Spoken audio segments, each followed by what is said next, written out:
जी दोस्तों, सूदी भट्ट साहब और यूनुस मलिक पाकिस्तान फिल्म इंडस्ट्री के दो मायानाज हिदायतकार गुजरे हैं। सूदी भट्ट साहब आज भी हयात हैं और माशाल्लाह बड़ी सुपरहिट फिल्में पाकिस्तान फिल्म इंडस्ट्री को दे रहे हैं। इसी तरह यूनुस मलिक साहब ने ज़िंदगी में जो भी फिल्म बनाई कभी नाकामी का मुंह नहीं देखा। उनकी फिल्म हर दौर में सुपरहिट रही है। नीली को उन्होंने मुतारफ़ करवाया और फिर बेशुमार फिल्मों में उनको कास्ट भी किया और उनकी कामयाबी में जहाँ मसूद भट्ट का बहुत बड़ा हाथ है, यानी सूदी भट्ट साहब का बहुत बड़ा हाथ है, वहाँ यूनुस मलिक का भी बहुत बड़ा हाथ है। अब नीली क्योंकि पाकिस्तान फिल्म इंडस्ट्री की मायानाज अदाकारा थी, तो हर डायरेक्टर उन्हें अपनी फिल्म में लेना चाहता था और उन्होंने हर बड़े डायरेक्टर के साथ काम किया। इसी तरह पाकिस्तान फिल्म इंडस्ट्री के एक नामवर हिदायतकार ने नीली को अपनी फिल्म काले चोर में जब कास्ट किया तो उस फिल्म में सुल्तान राही के साथ साथ पाकिस्तान फिल्म इंडस्ट्री के खूबसूरत हीरो जावेद शेख भी मौजूद थे। जावेद शेख जिनका ताल्लुक़ तो कराची से है, मगर वो पाकिस्तान समेत दुनिया भर में जहाँ जहाँ पाकिस्तानी फिल्म देखी जाती है उन फिल्म देखने वालों के दिलों में धड़कते हैं। ऐसी कामयाबियाँ बहुत कम लोगों के नसीबों में आई हैं जो जावेद शेख साहब के नसीब में आई। जावेद शेख साहब के बारे में सब लोग जानते हैं कि जावेद शेख साहब की पहली शादी जीनत मंगी नामी खूबसूरत खातून से हुई, जिनमें से उनके बच्चे भी जवान हैं। जावेद शेख साहब क्योंकि एक दिल फेंक आदमी के नाम से मकबूल थे और जावेद शेख साहब टीवी इंडस्ट्री से कामयाबी के बाद फिल्म इंडस्ट्री में भी कामयाबियां हासिल कर चुके थे और टीवी और फिल्म इंडस्ट्री के उनके बेइंतहा स्कैंडल्स मंजर आम पर आए। तो इन स्कैंडल्स की वजह से इख्तलाफात हुए और फिर एक बुरा वक्त आया कि जीनत मंगी और जावेद शेख के दरमियान तलाक होगी और आज भी जावेद शेख साहब अपनी इस गलती को तस्लीम करते हैं और आज तक अपनी इस गलती पर नादां हैं। जी हाँ दोस्तों, जावेद शेख ने अपनी तन्हाई को दूर करने के लिए मुख्तलिफ अदाकाराओं के साथ दोस्ती की, मगर उनका और इंटरनेशनल अदाकारा सलमा आगा का इश्क उस दौर में ज़ुबान ज़द-ए-आम हुआ। जी हाँ, प्रिंट मीडिया का दौर था, हर अखबार की सुर्खी पर सलमा आगा और जावेद शेख हुआ करते थे। सलमा आगा जो इससे कबल भारतीय फिल्में भी कर चुकी थी और भारतीय फिल्मों की मकबूल हीरोइन थी और उनके स्कैंडल्स भी उनकी शोहरत का सबब बन चुके थे, तो वो जावेद शेख के करीब हुई और सितम ज़रीफ़ी देखिए कि दोनों अदाकार सलमा आगा और जावेद शेख अपनी अपनी जगह पर स्कैंडल्स की दुनिया के बादशाह थे। सलमा आगा के भी कई उमरा से ताल्लुकात रहे, महमूद सफरा जैसे जहाज़ों के मालिक की वो दोस्त रहीं और फिर जहांगीर खान जो स्क्वाश के बड़े खिलाड़ी थे उनसे उन्होंने शादी की, मगर उससे पहले उन्होंने जावेद शेख की मोहब्बत में गिरफ्तार होकर जावेद शेख साहब से शादी की और जावेद शेख साहब ने जीनत मंगी के बाद एक मरतबा फिर अपना घर बसाया।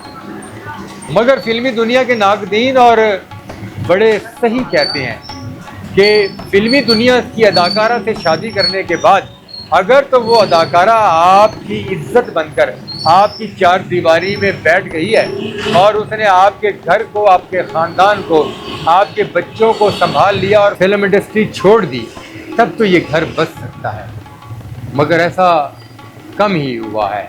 रोज़ाना रात को सैकड़ों लोगों के चेहरे देखकर सोने वाली अदाकाराएँ या अदाकार किसी एक चेहरे को मुसलसल देखने के बाद उकता आ जाते हैं, तो ये उकताहट इख्तलाफात का सबब बनती है और ये इख्तलाफात दूरियां पैदा कर देती है। इसी तरह सलमा आगा क्योंकि दुनिया भर में पसंद की जाती थी और उनके चाहने वालों की तादाद एक दो नहीं, सैकड़ों में नहीं, हज़ारों में नहीं, लाखों में थी और उनका उठना बैठना एक क्लास लोगों में था और इन चीज़ों पर जावेद शेख को एतराज़ था।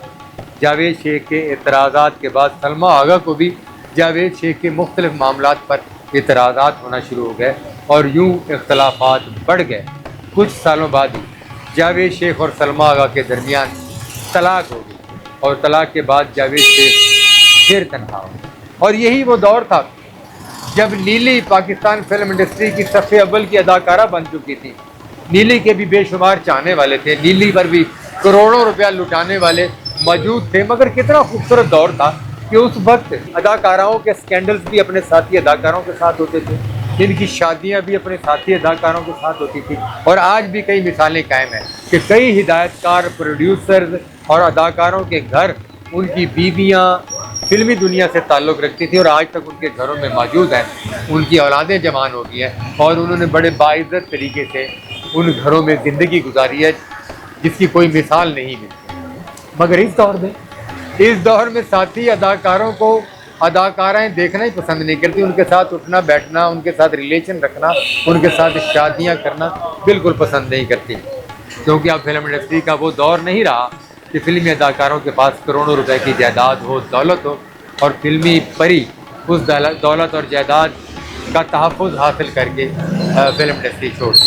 इसी तरह नीली और जावेद शेख जब काले चोर में इकट्ठे हुए तो दोनों एक दूसरे को अपना दिल दे गए और फिर ये खबर अखबारात की ज़ीनत बनी, फिल्म इंडस्ट्री के लोगों की ज़ुबान पर आई और पूरे जहान में ये फैल गया कि नीली और जावेद शेख दोनों एक हो चुके हैं। दिल हो गया है तेरा दीवाना। दोनों ने एक घर में एक छत तले ज़िंदगी गुजारी, बिल्कुल मियाँ बीवी की तरह, और खुलेआम गुजारी, किसी से छुप कर नहीं गुजारी। उनका ताल्लुक़, उनकी मोहब्बत, उनका रिलेशन किसी से ढका छुपा नहीं रहा। जावेद शेख की महबूबा होकर भी जावेद शेख के साथ नीली ने बीवी जैसी ज़िंदगी गुजारी और उसके बाद कई फिल्में नीली और जावेद शेख ने इकट्ठे की और ये फिल्में हिट भी हुई। मगर फिर शायद खुदा को ये जोड़ी मंजूर न थी। कुछ ऐसी कमियां और खामियां होंगी जावेद शेख साहब में या नीली में कि दोनों एक साथ रहने की कस्में खाने के बावजूद एक साथ ना रह सके और दोनों एक दूसरे से दूर हो गए। और ये भी कहा जाता है कि उनकी दूरी का सबब वो ताकतवर और सरमायादार लोग थे जो नीली को पसंद करते थे, नीली को चाहते थे और वो नीली से ताल्लुक़ रखना चाहते थे, नीली से शादी करना चाहते थे और इसलिए वो नीली को जावेद शेख के ताल्लुक़ में बर्दाश्त नहीं कर सकते थे। और यूँ नीली को मुख्तलिफ ज़राए से, मुख्तलिफ लोगों से धमकियाँ आना शुरू हो गई। नीली को फिल्मी दुनिया में काम करने से रोक दिया गया, नीली को जावेद शेख के साथ ताल्लुक़ रखने से रोक दिया गया। नीली ने इन धमकियों की कोई परवाह ना की, नीली बदस्तूर फिल्मों में काम करती रही और उन धमकियों के एवज़ वो शख्स जो नीली से खास रिश्ता चाहता था, नीली ने उसकी इस बात को मानने से इनकार कर दिया।